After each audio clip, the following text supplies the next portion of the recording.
Niccolò Machiavelli was born in 1469 in Florence, a city that was not just beautiful, but politically unstable, ambitious, and constantly under threat.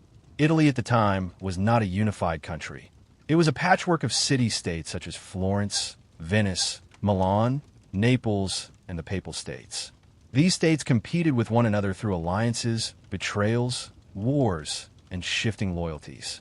Foreign powers like France and Spain frequently invaded. Politics was not theoretical in Machiavelli's world. It was dangerous, immediate, and often deadly. Machiavelli grew up in a relatively modest but educated family. His father was a lawyer with a strong interest in classical literature. Though the family was not wealthy, they valued learning. From a young age, Machiavelli studied Latin and Roman history. He read Livy, Cicero, and other classical authors who described the Roman Republic's strength and discipline. These early influences would shape his thinking for the rest of his life. In 1498, at the age of 29, Machiavelli was appointed as a senior official in the Florentine Republic. This was not a ceremonial role.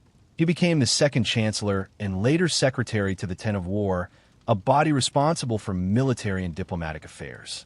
Over the next 14 years, Machiavelli traveled on diplomatic missions across Europe.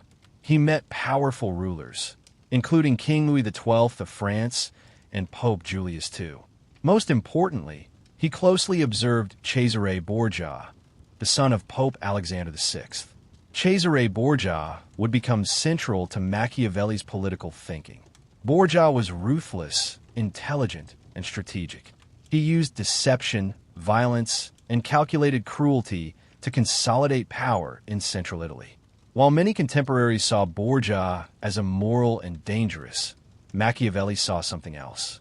He saw effectiveness. He saw a leader who understood power not as an abstract moral ideal, but as a practical reality. In 1512, everything changed for Machiavelli. The powerful Medici family, who had previously ruled Florence, returned to power with the help of Spanish forces. The Florentine Republic collapsed. Machiavelli, who had served the Republican government, was dismissed from office. Soon after, he was accused of conspiracy against the Medici. He was arrested, imprisoned, and tortured. Though he was eventually released, he was exiled from political life. This period of exile was devastating for him personally. He retreated to his small farm outside Florence. He had lost his career, his influence, and his connection to the political world he loved.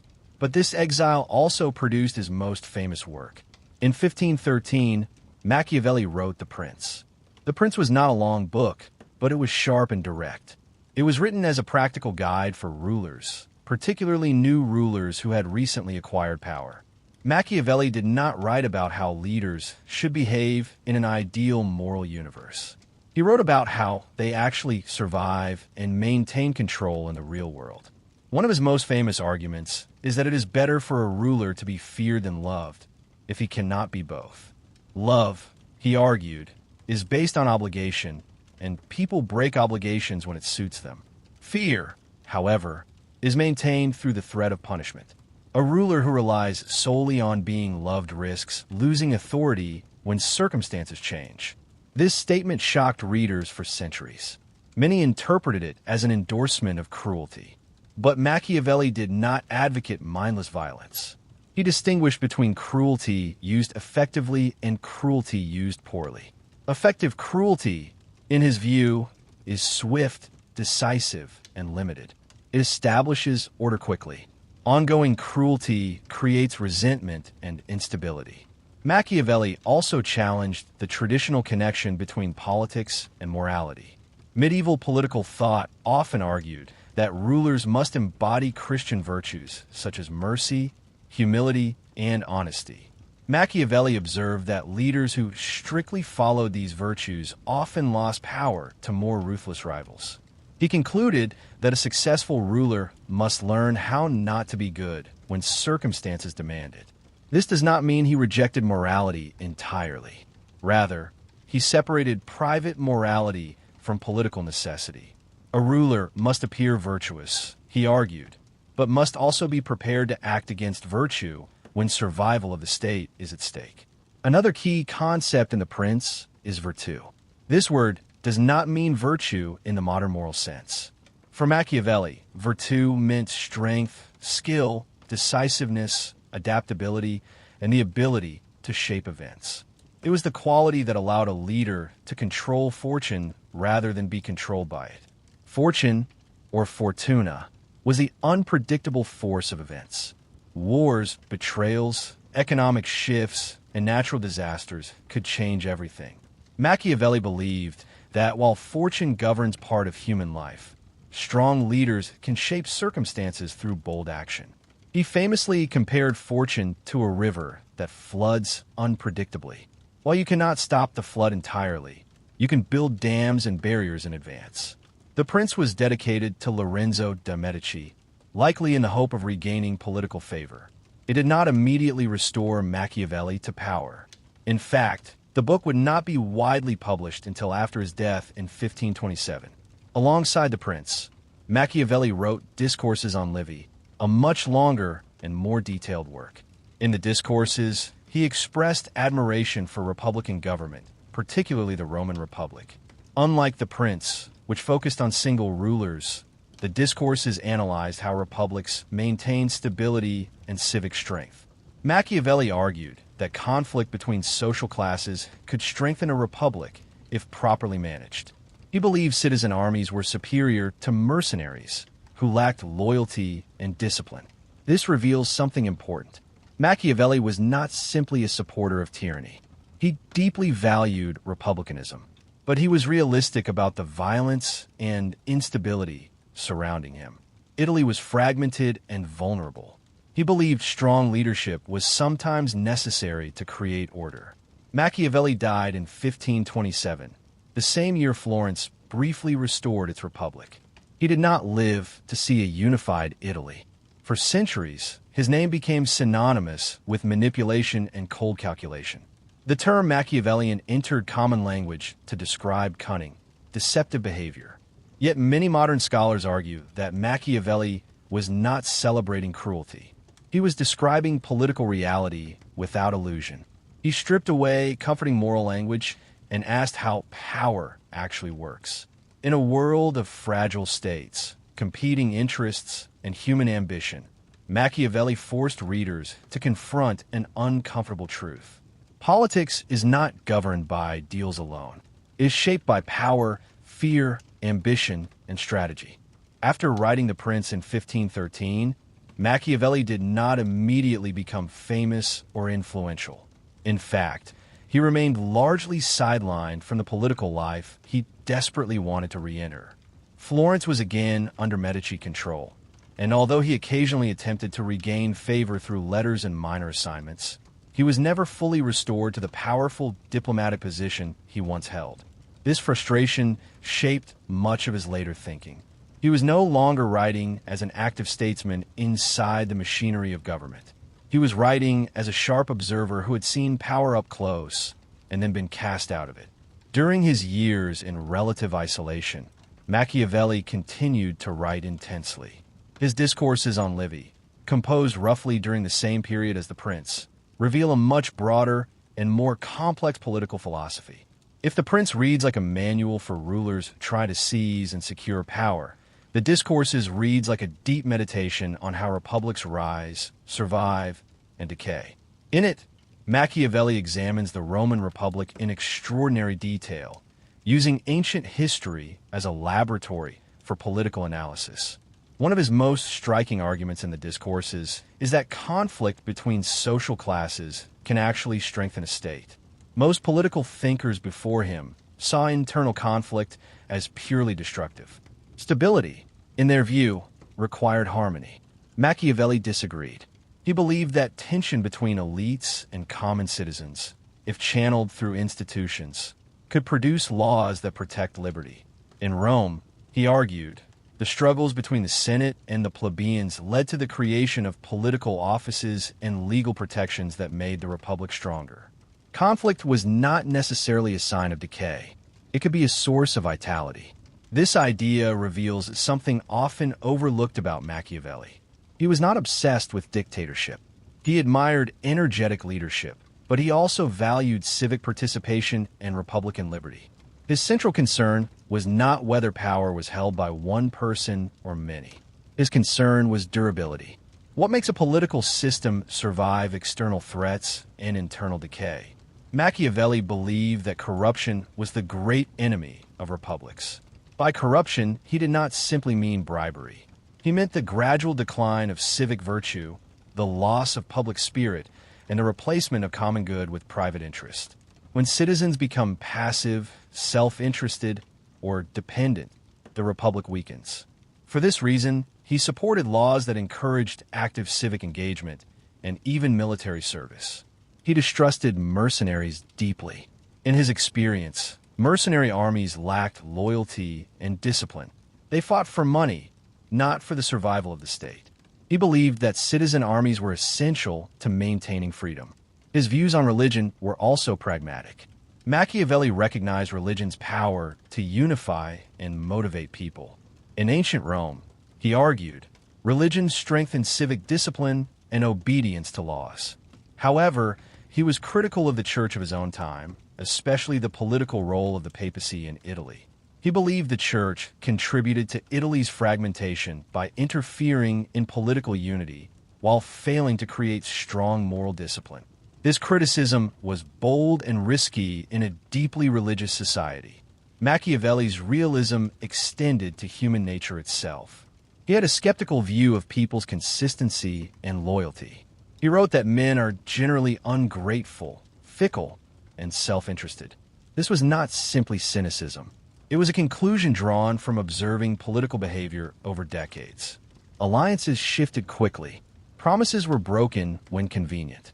Leaders who relied on idealized assumptions about human goodness often found themselves betrayed. Because of this, Machiavelli insisted that political leaders must plan for the worst possibilities. They must anticipate betrayal. They must prepare for sudden changes in fortune. He believed that a wise ruler studies history precisely to recognize patterns of rise and fall. For him, history was not a collection of stories, but a guidebook filled with recurring lessons. Yet despite his reputation for cold calculation, Machiavelli was not emotionally detached from his homeland. On the contrary, he was passionate about Italy's weakness. In the final chapter of The Prince, he calls for a strong leader to unite Italy and free it from foreign domination. This appeal reveals a patriotic urgency. He was not merely analyzing power for its own sake. He wanted stability and strength for his fractured country. In his later years, Machiavelli also wrote plays and literary works, including the comedy Mandragola. The play is sharp, ironic, and satirical, exposing hypocrisy and manipulation in society. It demonstrates that Machiavelli's understanding of human behavior extended beyond politics into everyday life. He understood ambition, desire, and deception not as rare traits of rulers, but as common features of human interaction. Machiavelli died in 1527, at the age of 58, shortly after the Medici were again expelled from Florence. Ironically, the Republic was restored just as his life ended. He never regained the full political authority he once held. For centuries after his death, his name was associated with immorality. Religious authorities condemned his work. The prince was placed on the index of prohibited books by the Catholic Church. The term Machiavellian became synonymous with deceitful manipulation. However, modern interpretations have grown more nuanced. Many scholars argue that Machiavelli did not invent ruthless politics. He described it honestly. In doing so, he separated political analysis from moral preaching. He asked what leaders must do to survive in a dangerous world, not what they ideally should do in a perfect one. His influence extends far beyond Renaissance Italy. Political thinkers from Thomas Hobbes to Jean-Jacques Rousseau engaged with his ideas.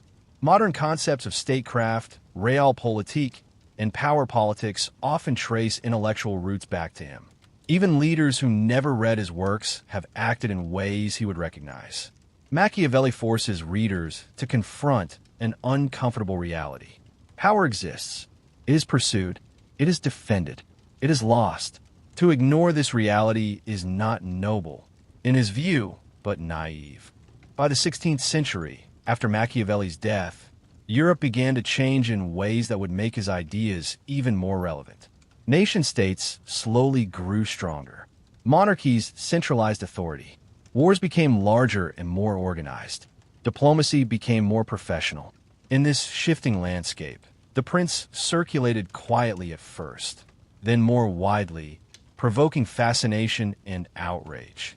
Some readers believed Machiavelli had written a manual for tyranny. Others suspected something more subtle, that he had simply exposed the mechanics of power that rulers already used but preferred not to admit. One reason his work felt so shocking was that it removed comforting illusions. Medieval political theory had often linked authority to divine approval. Kings ruled by God's will. Justice was grounded in religious morality. Machiavelli broke this connection. He treated politics as a human activity driven by ambition, fear, calculation, and circumstance. Power did not descend from heaven. It was acquired, maintained, and lost through human action.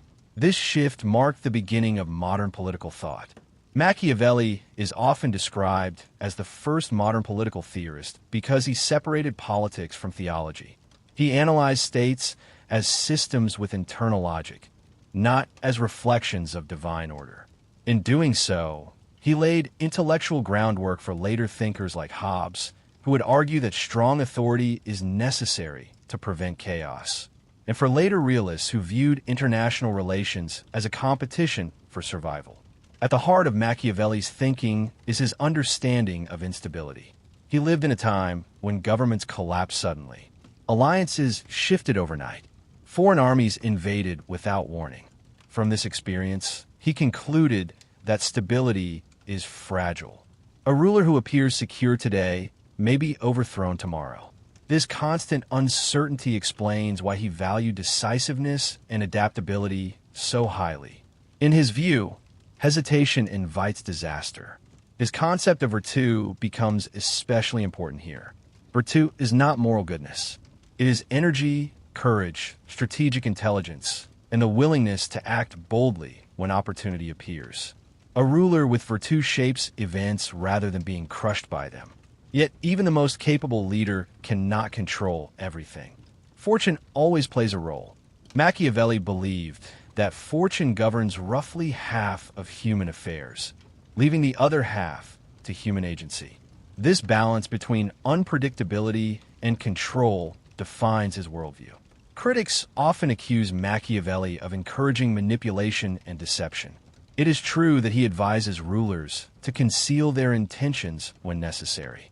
He writes that a prince must learn how to be a fox to recognize traps and a lion to frighten wolves. But this advice reflects his belief that political life is competitive and often dangerous. If others use deception, a ruler who refuses to adapt may be destroyed. In this sense, Machiavelli presents politics as a battlefield of strategy rather than a stage for moral purity. However, there's a deeper layer to his thought that is often overlooked. Machiavelli valued civic freedom.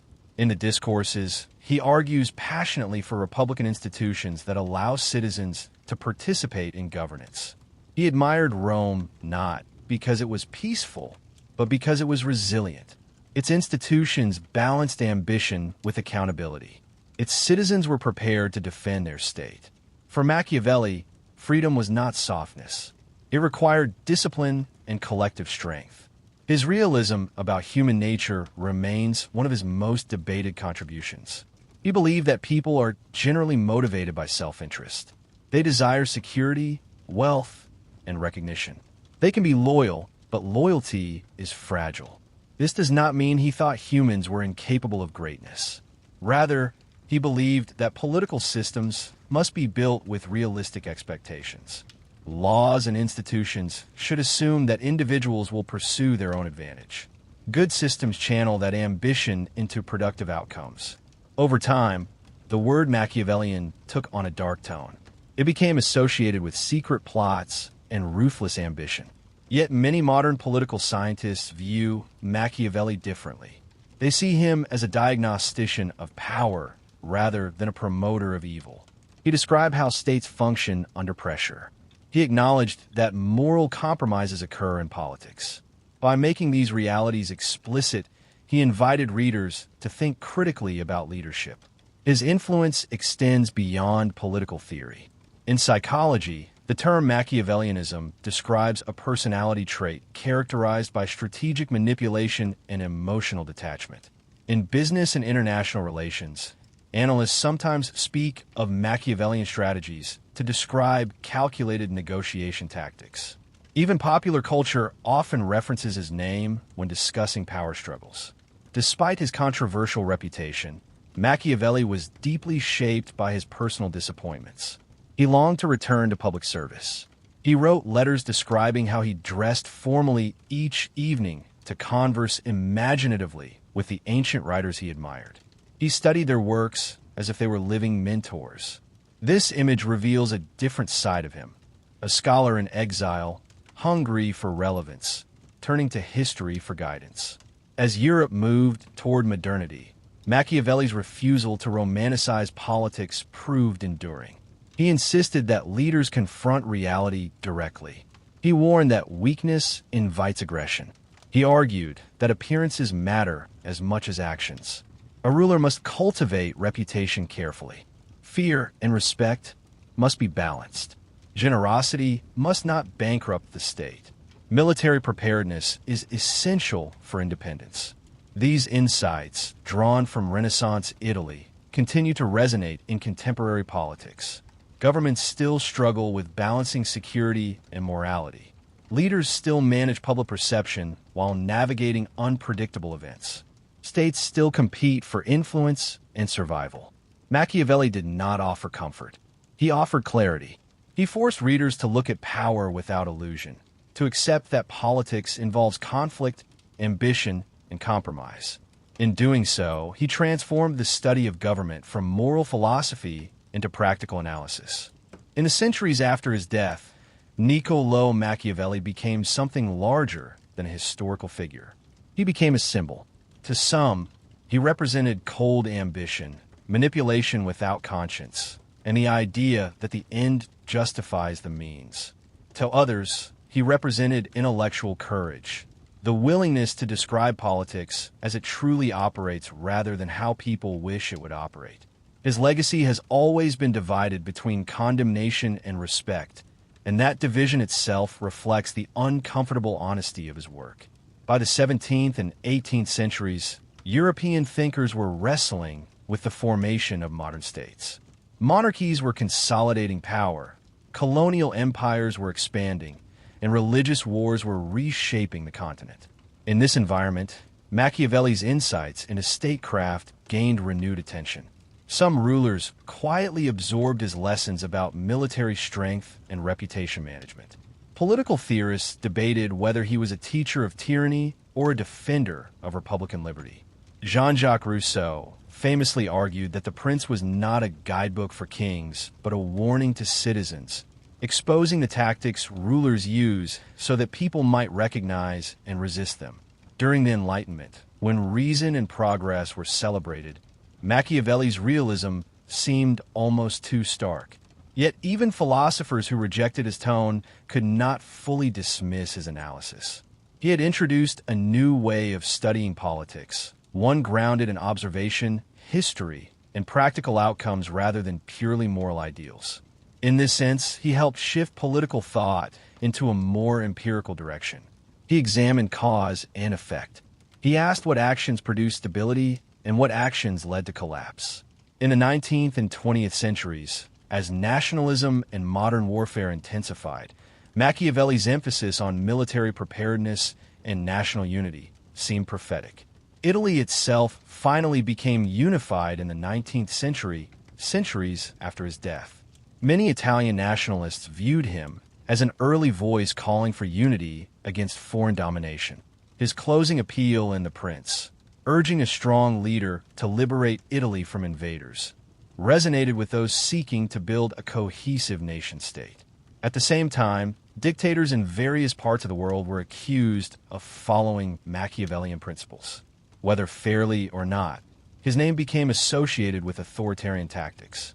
Yet careful readers note that Machiavelli never celebrated cruelty for its own sake. He warned repeatedly that unnecessary brutality breeds hatred, and hatred leads to downfall. A ruler may need to act harshly at times, he argued, but must avoid becoming despised. Stability, not chaos, was always his goal. His reflections on reputation remain especially relevant. Machiavelli believed that perception is political reality. A leader must appear strong, decisive, and virtuous even when making difficult compromises behind the scenes. Public image, he argued, shapes loyalty and fear alike. In modern democracies, where media and communication technologies magnify every action, this insight has only grown more significant. Leaders today still craft narratives, manage appearances, and weigh how each decision will be interpreted. Machiavelli also left a profound mark on the study of international relations. Modern political realism, a school of thought emphasizing power competition between states, echoes his ideas. Realists argue that nations pursue their interests in an anarchic world without a higher authority to enforce morality. Security and survival come first. This framework, dominant in much of 20th century foreign policy analysis, reflects Machiavelli's belief that power politics is unavoidable. Yet beyond statecraft, Machiavelli forces a deeper philosophical question. Can politics ever be fully moral? Or does the responsibility of leadership require compromises that private individuals would consider wrong? He did not provide a simple answer. Instead, he insisted that leaders must be judged by results. If harsh measures preserve the state and prevent greater suffering, are they justified? If excessive idealism leads to collapse and chaos, is it truly virtuous? These questions remain unsettled. Democracies struggle with balancing security and liberty. Governments debate surveillance, warfare, and emergency powers.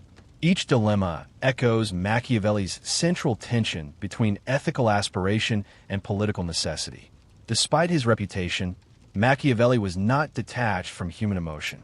His letters reveal humor, frustration, longing, and even vulnerability. He loved Florence deeply. He was wounded by exile. He desired recognition. He was a man shaped by disappointment. Yet he transformed that disappointment into enduring analysis. His intellectual courage lay in his refusal to look away from the darker aspects of power. When he died in 1527, he was not celebrated as a great thinker. His funeral was modest. He left behind manuscripts that would travel far beyond the political struggles of Renaissance Florence. Over time, his name became embedded in global vocabulary. To call something Machiavellian is to invoke strategic calculation and political cunning. Few philosophers have achieved such linguistic permanence.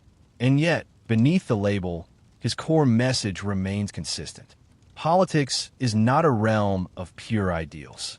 It is a field shaped by ambition, fear, competition, and uncertainty. Leaders who ignore this reality risk failure. Citizens who misunderstand it risk being manipulated. By exposing the mechanics of power, Machiavelli did not eliminate its dangers, but he made them visible. In a fragmented Italy threatened by foreign armies, he searched for strength and stability. In exile, stripped of influence, he wrote with urgency and clarity. He believed that understanding power was the first step toward mastering it. Whether admired or criticized, his analysis continues to shape conversations about leadership, governance, and human ambition. Niccolò Machiavelli began as a Florentine diplomat navigating the fragile alliances of Renaissance city-states. He became one of the most influential political thinkers in history. Centuries later, in every debate about authority, realism, and the cost of power, his presence can still be felt.